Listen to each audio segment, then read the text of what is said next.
Welcome to the new sound of online radio. Welcome to the sound of Universal Broadcasting Network. 'Cause you make me feel like I've been locked out of hell. A mix of today's hits and hard-to-find favorites, combined with the most entertaining and intriguing talk anywhere. This is your sound. This is the sound of Universal Broadcasting Network at UBNradio.com.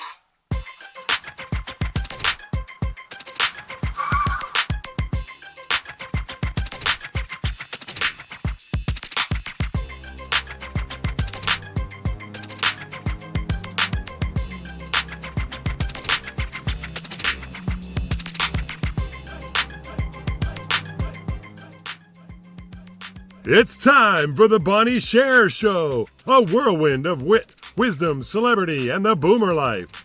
With a little bit of this and a lot of that and so much more you don't want to miss, here's Bonnie.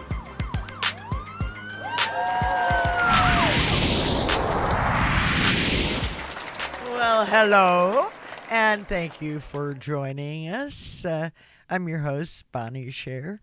And so I'd like to welcome you all, old friends, new friends from far, from close by, all of you. Thanks for joining us. I'm here today and every Thursday to guide you through the worlds of entertainment, the great boomer generation, and of course the world of type 1 diabetics. Please feel free to share your thoughts. You can contact me by phone here in the studio at 323-843-2826, or you can tweet to the hashtag BShareRadio on Twitter. Now, before we get the show on the road with cardiologist and specialist in autonomic disorders, Dr. Nicholas DePace. And then later, we have Brad Slaight as our very own T1 co-host today. We also are starting something new today, which has been self-titled not by this self, but by his self. And that's some good news, because I'm looking forward to hear what the head butler, a.k.a. Jesse Kornbluth, has to say as he shares some reviews of things going on now. We all know what we're going to do, and I want to thank Corey Bowen for allowing me to wear his jewelry that he designs in exchange for this promotional message. When we come back, Dr. Nicholas DePace. Your life story is more than the things you do.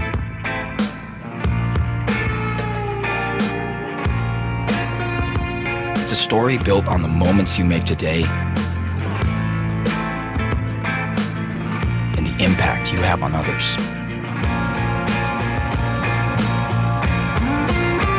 How big is your story going to be? Live your legend.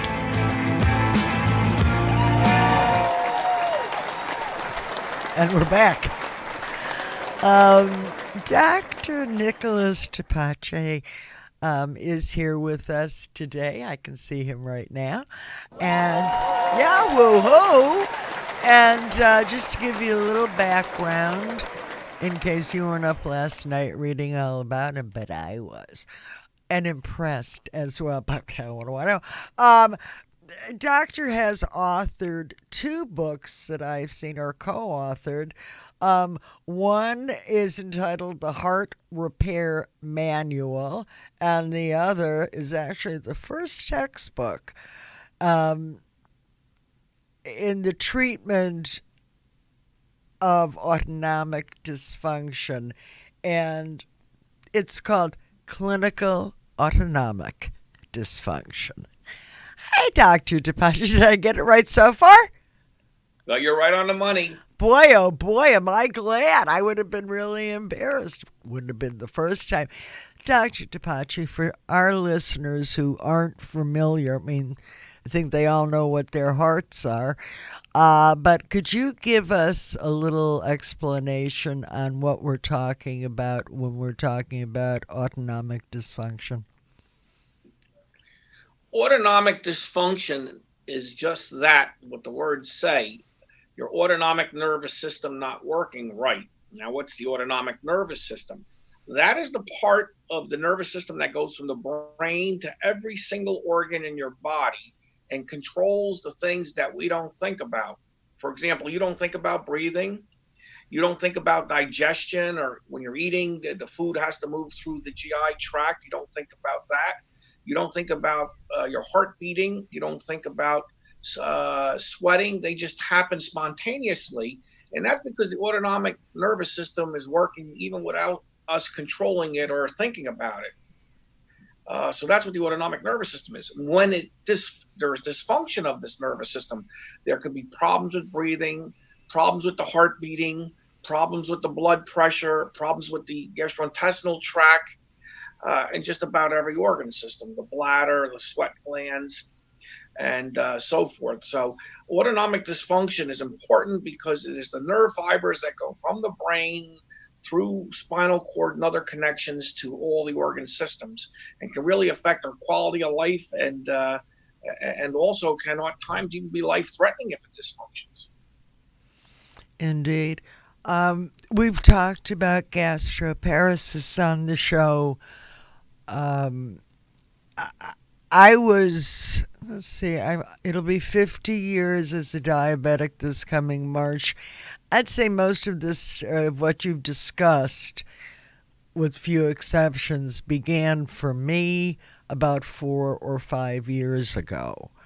I question what was happening with my tummy prior. I mean, I was diagnosed with, an aggravated belly, and because basically nobody knew what was wrong with me. But they did figure it out. Now, it seems to me. Now, first question: does this only happen to? Well, it can't only happen to type 1 diabetics, because when I was reading about you, you had suffered with some of these symptoms when you were older. Am I correct? Younger. I'm sorry. Yes, that's correct. Diabetics are very predisposed, and a high percentage of them develop neuropathies, both sensory in the feet and in the autonomic nervous system. And there's a lot of reasons why diabetics are more predisposed. And most of our models are based on the diabetic model, but many healthy people also get afflicted with autonomic dysfunction. And there's a lot of things that can cause it: viruses, infections, post-traumatic stress, concussions, motor vehicle accidents, and so forth. So there's a lot of triggering events which we believe cause an oxidative stress environment and cause the emergence of autonomic dysfunction.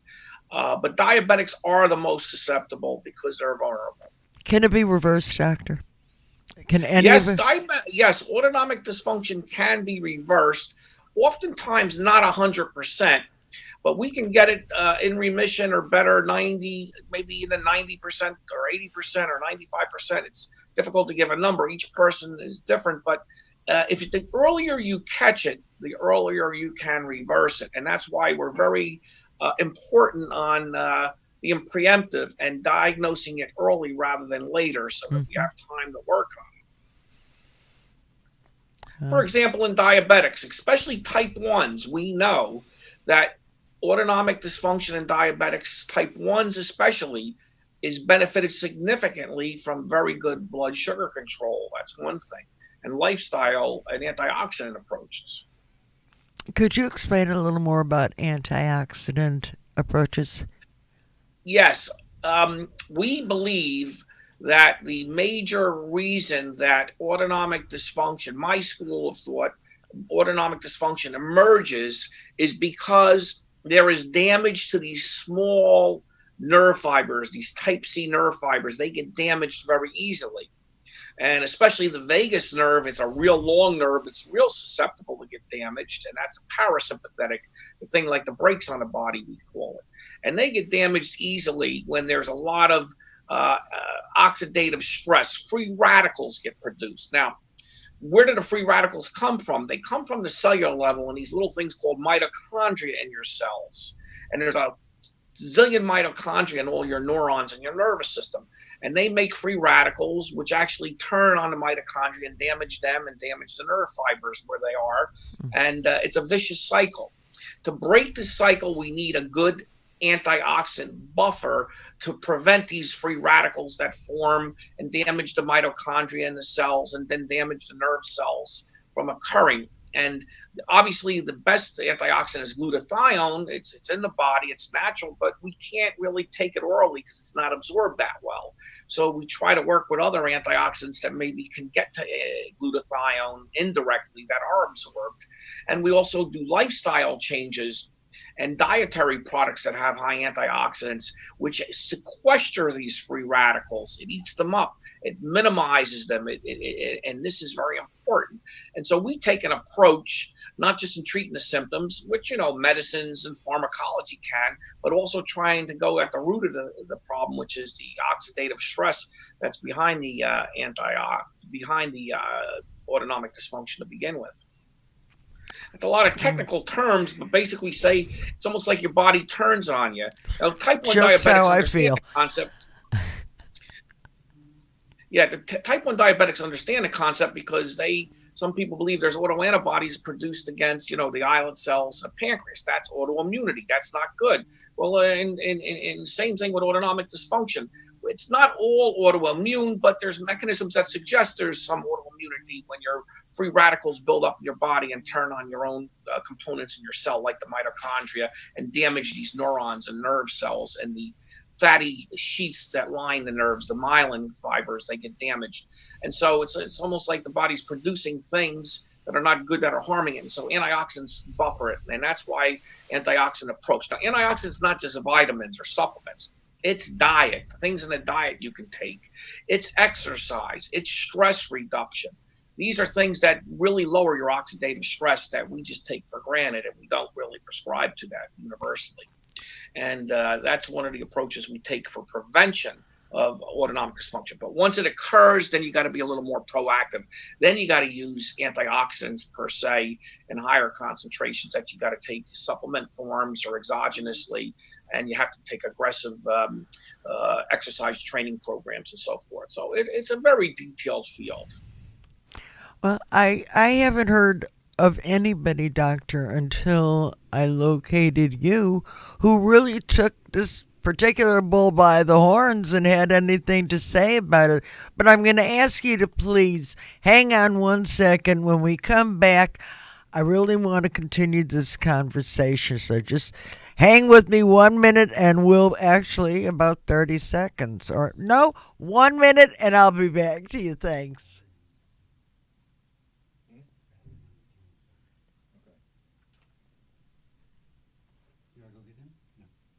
Cruel disease costs Americans more than $170 billion a year and could cripple Medicare in the near future. The Alzheimer's Association is taking action and has been a part of every major advancement.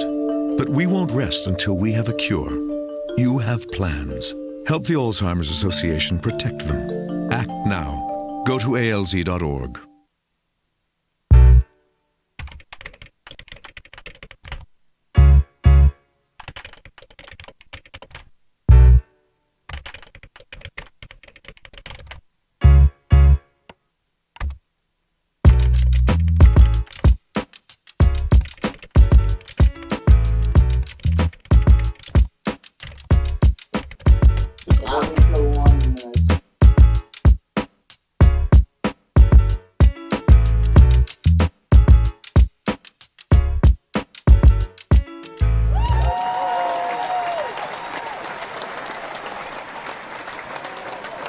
And we're back, and you are tuned into the Bonnie Sher Show, Boomer Life.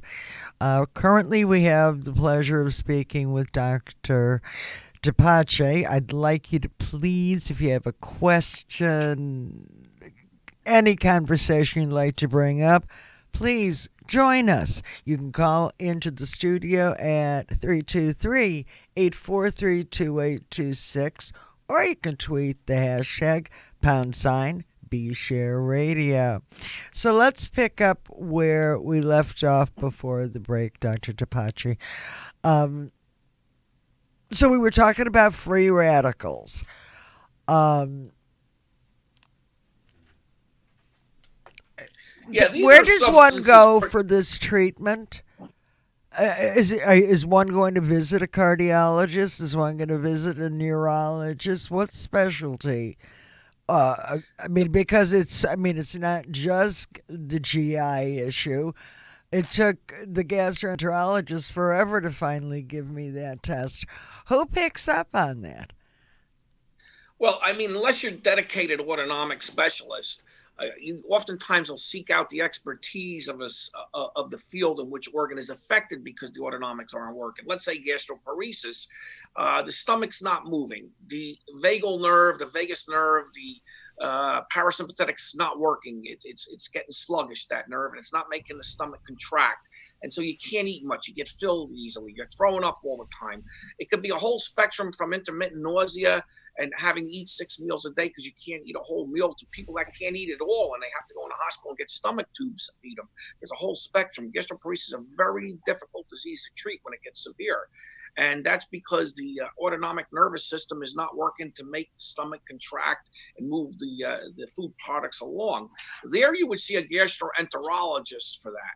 Unfortunately, many people are misdiagnosed with all these autonomic dysfunctions, whether they be gastroparesis, brain fog, orthostatic drop in blood pressure when you stand, all these disorders. They get misdiagnosed. They see 5 or 6 doctors because they don't know where to go, and many say it's only anxiety or it's functional, and therefore it's important that we talk about this. If you have problems with digestion, especially eating, and you get nauseous and vomiting, and you could have gastroparesis, you should see a gastroenterologist first.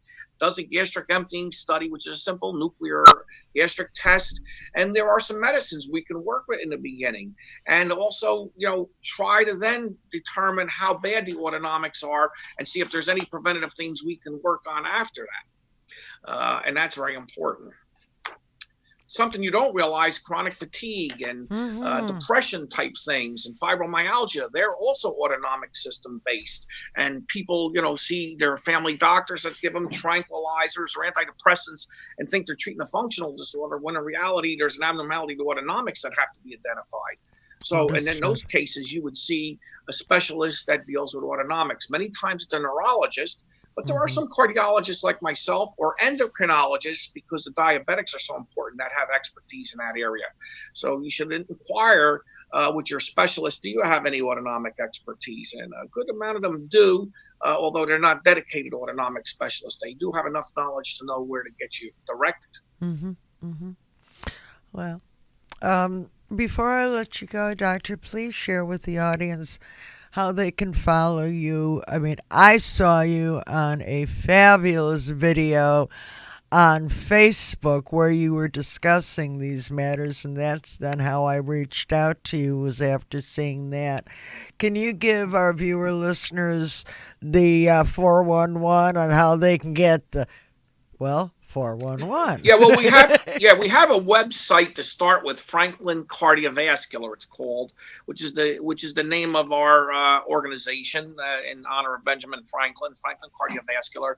And we have, I think, about 60 questions on there that are frequently asked and answered right on there, and some videos which are extremely beneficial and go over everything we talked about. They're pretty technical, but they're advanced, and you can pause them and get most of it out of that. And then we have a Facebook site where we give lectures once a month, or question and answer sessions, and that's Nicholas DePace Facebook. And I come on and we give some live video presentations and we answer questions. Well, I found the response has been tremendous because not many people are talking to the public about this issue. That's a problem that the public is having, Doctor. That was why I was so very pleased to have let my fingers do the walking right to you. And then boom, it was really eye-opening to me. And it hasn't been that many years. And I mean, I know what I know, but I know there's a whole lot more than I don't know as I'm watching. They're giving me the sign here that either I'm going to do a football play or is this not Well, if you do root for the Philadelphia Eagles Sunday, because we're well, Philadelphia. that was my plan. How did you know that? Okay, very good. Doctor, thank you so very much for being my guest today. I look forward to being Yeah, and I look in touch. forward in the future at some time to come on again and we could discuss other issues. I would just love that. Okay, be well, stay warm. Thank you, sir. Thank you. Well, that was a pleasure. I mean, the man is just a font of information, and it's information that I personally find very interesting, and I'm bringing it to you all because something's buzzing me.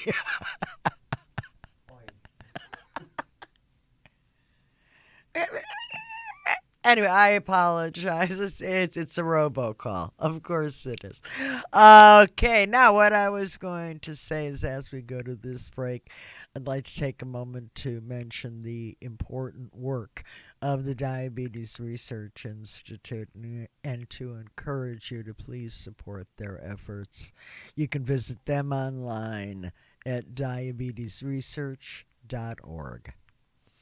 Our song of the day is coming up next, which is one of my favorites, Marianne Marangelo, and she's singing It's a Good Day. And we're going to go right to that. Type 1 diabetes can be living in anyone. Type 1 diabetes is when your pancreas doesn't produce insulin. It's not caused by your diet. It's not caused by anything you did. Type 1 diabetes can be very serious. Blindness, amputation. Learn more about type 1 diabetes. Help support JDRF finding a cure. T1D looks like my brother. T1D looks like a friend. Type 1 diabetes looks like me.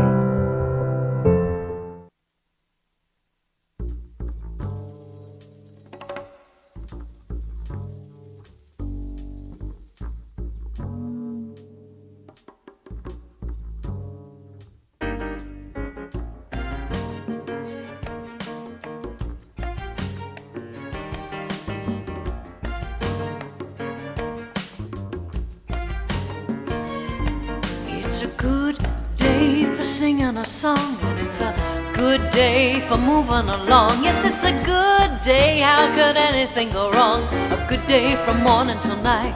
And it's a good day for shining your shoes, and it's a good day for losing the blues. Everything to gain and nothing to lose, 'cause it's a good day from morning till night. I said to the sun, good morning, sun, rise and shine today. You know you gotta get going if you're gonna make a showing, and you got the right away. 'Cause it's a good day for paying your bills, and it's a good day for curing your ills. So take a deep breath and throw away your pills, 'cause it's a good day from morning till night.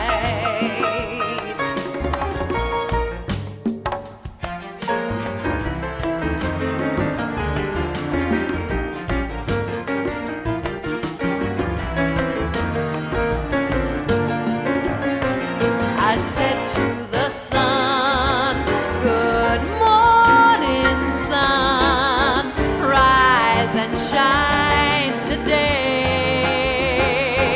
You know you gotta get going if you're gonna make a showing, and you got the right away. 'Cause it's a good day for paying your bills, it's a good day for curing your ills. So take a deep breath and throw away your pills. 'Cause it's a good day, it's a good day, it's a good day.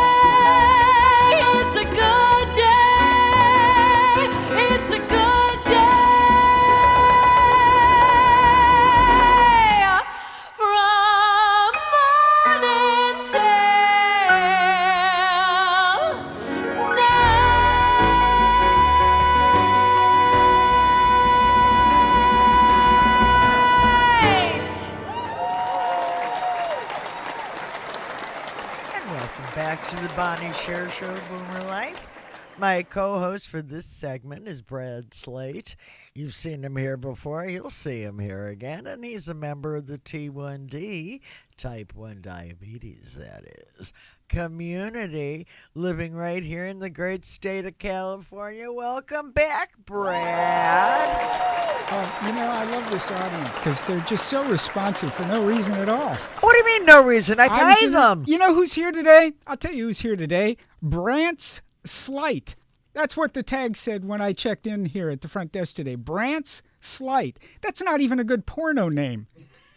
I mean, Brad Slate's a good porno name, but she goes to check me in. Look at that. She goes to check me in. She goes, Brant's Slaight. There you go. I mean, it's like they work at Starbucks here or something. They just can't get your name right. You know how they can't do that? I know. Look, I'm B-O-N-N-Y. You're Boney. Well, that's what. Never mind. Not easy. I know who Yeah. just chuckled. Hey. You didn't expect to get paid this week, did you? Who's getting paid? Yeah. You're getting twice as much as I am. No, it's great to be here, Bonnie. It really is. And being part of the T1D community and the entertainment business, I feel like I'm, can sit in either seat. No, thanks. It'd take too long. No, you see, I just like the... Sure. Somebody asked me on the way in, though. They said, "Is there is there a diabetic in the house? Is there a cure for diabetes?" I said, "The only cure now." There's a cure. We just don't know what it is. Well, there is a cure, and it's basically not getting it. That's the cure. That's the cure. You see what I did with that? Why do you think I want you on my show? Because you're genius. I am genius. You are genius. We're really close to having a brand new expensive device. That's where we're at with diabetes. I mean, that also won't work properly? It won't work properly. The insurance company won't cover it, and it'll get caught on the door as you walk in and out. Not so fast. That's right. That's why I'm not tethered. I am untethered. Yeah, and single. What? I noticed that you're one of the old school MDIs. Just school. Don't ever use old with me, please. This is Hollywood, for God's sake. We're all 23. But me, I'm 27. But Bonnie, what I'd like to just mention today is that you and I both starred in commercials before, right? Yes. Yeah, and they're good because they pay well and you get to dance around with toilet paper and stuff. But what if diabetes had commercials? What if we had our own slogans? I give my own segues. Thank you very much. It's just perfect to Here's work what with. I thought we could. Here's some of the slogans for our commercials. Finger sticking good. Diabetes. Nothing comes. Yeah, well, that could apply to more than one disease, couldn't it? Nothing comes between me and my Calvins except that effing tube. You see how that gets in the way? When you care enough to inject the very best. Humalog. My blood sugar has fallen and I can't get it up. And again, double entendre. The best part of waking up is waking up. Insulin, it's what's for dinner, breakfast, and lunch. Got metformin? See, you don't need milk if you... My Lancet, it takes a licking and keeps on sticking. These all sound sexual, and I don't know why. Lego of my endo. And finally, when it absolutely positively has to lower your glucose overnight. That's what we would have if we made commercials. I just thought of that in the green room, by the way. I said you're brilliant. I'm the one who said it. No, you really are. I have Jarvis is putting up some of the cutesy things that I had located. Cutesy. I love, first of all, the fact that you're so good with that computer that you can do all of those things. Oh, yeah. I'm still on... No, Control the L, delete? Yeah. Forget that. The L. Where did the L go? I know it was there last night when I was looking for it. Oh, you mean the keyboard? They keep moving around. They move around these keys. I figured as a singer, I would never need to learn to type. Well, good thing you didn't buy one of those new Rubik computer keyboards. Why? What would it do? Rubik's cube is never mind. It didn't go anywhere. I cut you off. You were about to say something very clever. I'm going to drink this through my ear. Yeah. Well, you could call Dr. DePace. He could help you with that. He was great. You by know the way. what? Isn't he something? I mean, Amazing. he's in the Philadelphia area, Cherry Hill, New Jersey, kind of that aspect. Because I'd be there in a minute. Well, you never know with me. I still could show up there in a minute. You could. Because I'd really like to know more. I mean, I have very little. I mean, and if you look anything up, it is as well as different from peripheral neuropathy. No kidding. Well, that's See, I mean, and I don't have that. Nothing. Only my don't you heart have? tingles. All right, we won't go there because of the Only latest when it's pulse in only when Hollywood. I Yeah. see oh. Yes. Yes. No, I have the autonomic neuropathy, but I don't have the peripheral. I have the stick shift neuropathy myself. I don't know why. No, somebody It's said like that you went to Saks, You have that in the 44 medium? That's right. Yeah, I like some white walls with that, too. Does anybody order white walls anymore? How old of a reference is that I just made? Didn't White you walls. just say we're not allowed to say the OLD word? The OLD word. Yes, white walls? Well, I just said how old of a reference. Oh. I wasn't referring to a person. Yeah, but you got to be a person. A to person have with a diabetes. reference. By the way, do we still use the word diabetic? That's where, I mean, No, he used it quite a bit, but one word I'd like to. cured. That's what we want a word. Sounds like. When Hair. people No. Yes. When people speak of the date that they were first diagnosed, they refer to it as Their diaversary. You don't like diaversary. I Diaversary. hate Diaversary. it. Why? I don't like the word diet. I don't like diversity, any of that, because it all says die. You're adverse to diaversary. I'm adverse to dying. Well, anything with die in it, but diabetes, there's so many words that come with diabetes that have the word die in it. Diarrhea. Thank you. The studio audience is sharp. But that isn't necessary. That's anybody's can get that. I don't know. It depends on if you eat at certain places, but I can't mention. Could you come up with a different word while you got nothing to do tomorrow? That shitty day. How about that? Well, that would be diarrhea too. See, it's two different things. You can just have the best time with yourself. I do. Well, I have to. I live alone. Me too. I get it. That's what I call it, by the way, having a good time with myself instead of the M word. What? Oh, who? Hey. It's so beautiful that, the city this time of night. You better call the doctor back and ask him why you're doing that. I know why I'm doing it. You said the M word. I said the M word. It's better than diaversary. Is that like about you're slowly that much. I turn? Yeah, pretty much. Don't do that when I'm on the air, please. Thank you. In any case, before I get turned off this station too, I guess it would be the first. Brad. Yes. Keep funny, keep healthy, keep wonderfuling, keep playing, keep talking to me. How about the day of Gay Gesunden Hate? You want to go for? I can do a little Yiddish for you, but you're done. I'm United Methodist. We just follow the commandments and don't stress us out. The thou shalt not kill, I'll follow that one. Coveting thy neighbor's wife, I'll take a pass. That's how we work it.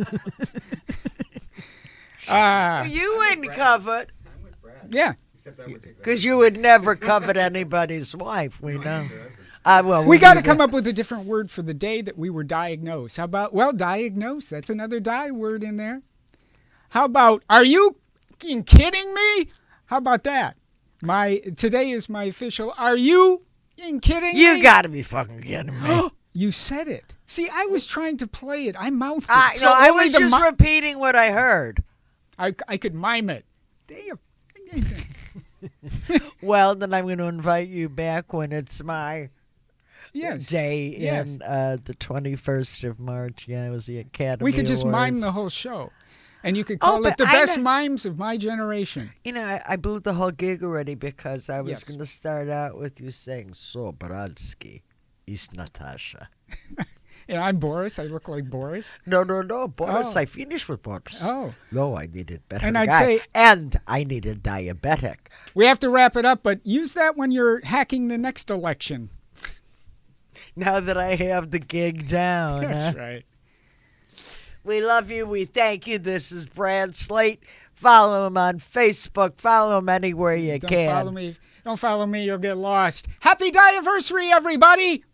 Da-da-da-da-da-da-da-da. Oh. Okay, I guess I have to stop that, but really, thanks, Brad. Listen, if any of you other type 1 diabetics would like to sit in that seat and be my T1 co-host, lots of luck. No, I don't mean that. Write me. That's all you have to do. Send me an email, Bonnie@BonnieSher.com. We'll come up with a date, and it's just that easy to happen. Brad will tell you how easy I am. Yeah, she's easy. You were supposed to laugh at that one. This was quacking up. I used to be easy. I'm a little tough right now. Anyway. I played easy. Go ahead. I'm sorry. Speaking of not being easy anymore, next up. Get a line out. Next up, a new addition to the Bonnie Sher Show. And that is our cultural concierge and head butler, Jesse Kornbluth, right after this next spot.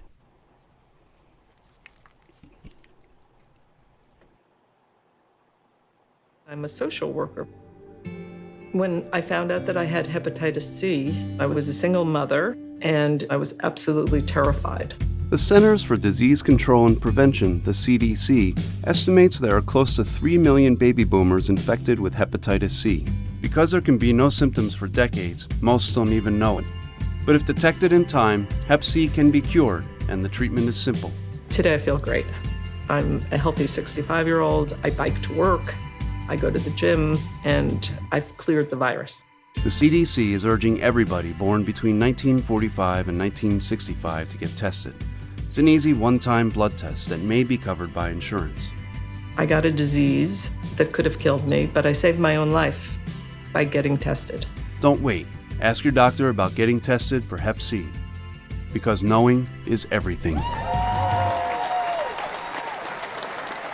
Now, right before we hear from Jesse, we have one more thing to talk to you about, and this is our Boomer News. Today comes to us from Public Citizen, and they're telling us all about, well, gluten.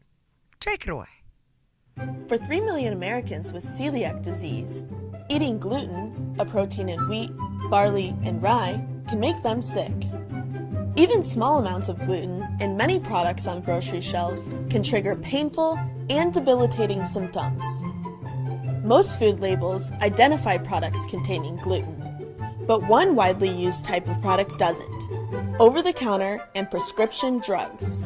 That's right, manufacturers sometimes use gluten in medications as an inactive ingredient. But drug labels usually don't indicate the use of gluten. To avoid gluten in medication, celiac patients must spend time and effort researching medications online and calling manufacturers. That is not a realistic option. Who can fix this problem?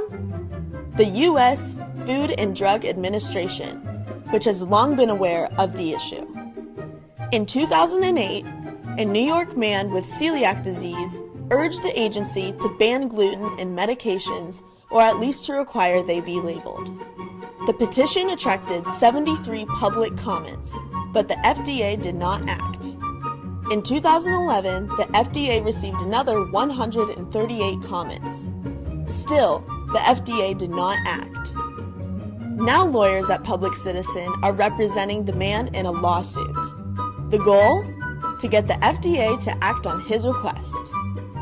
Share the facts at www.citizen.org/pressroom.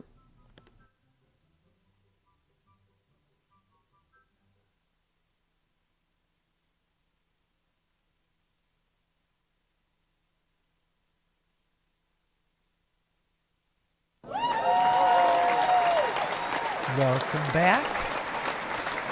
I'd like to reintroduce you to the gentleman who is going to be our head butler, a.k.a. because he's really as he self-proclaimed cultural concierge. Don't we all need one of those?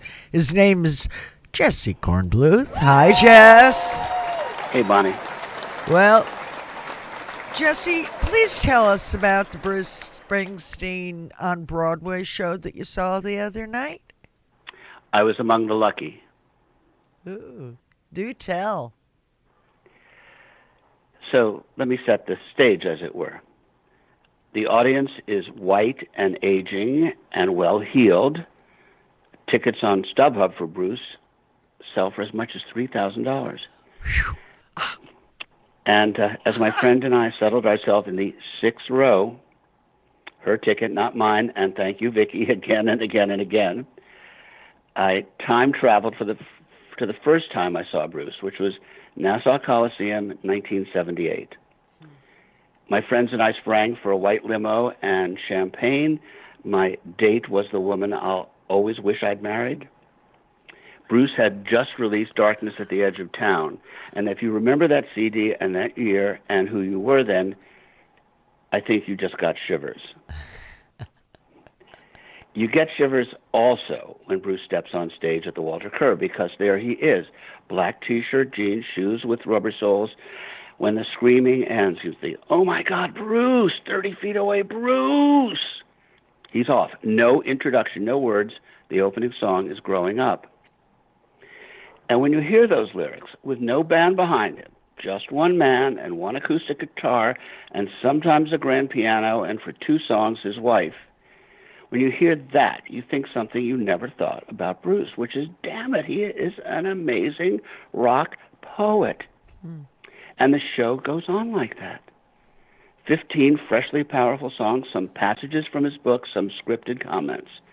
It's been like that since October. It will go on until June 30th, 5 times a week. That's a lot of shows. I think it helps to know the origin of Bruce on Broadway.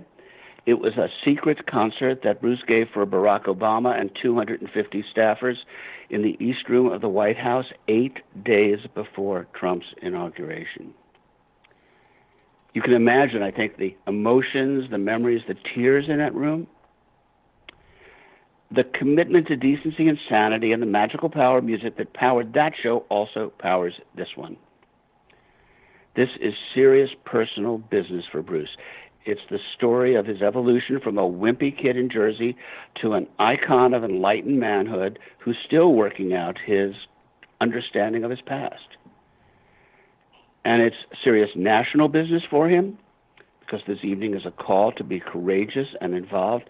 And finally, it is a serious spiritual business. At the end, he says the Lord's Prayer and offers a blessing. Now I understand what someone said after seeing Bruce at the hotel in the morning. He looked like a man on a final mission. In the Times, Jesse Green wrote that brilliant disguise applies to this evening's. Well, I agree. The show was, quote, written and directed, unquote, by the performer. And that raises a question. Is the guy on stage the real Bruce Springsteen, or is he an actor playing Bruce? Or has the persona merged with the person so completely that he can't tell the difference?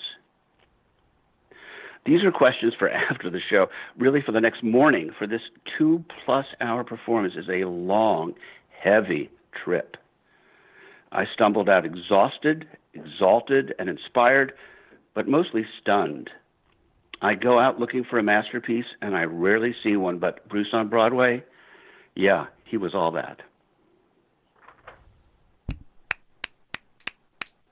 That gave me goosebumps. I want to go now see it too. Thank you so much, Jesse Kornbluth. Send me $3,000 and I'll get you a ticket, Bonnie. I know. You're going to get him on the cheap, huh? I know a guy. Yeah, I knew his brother. It's the same guy. He's a twin.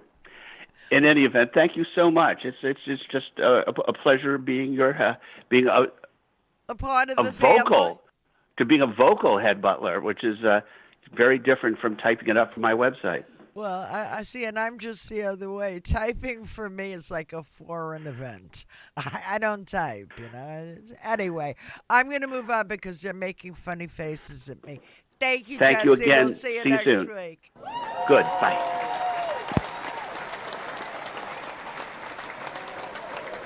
Well, before we say goodbye, I'd like to thank one more time my guests today. That would be Dr. DePace. That would be Brad Slaight. And, of course, the latest and newest member of the Bonnie Sher Show family, Jesse Kornbluth. So that's our show.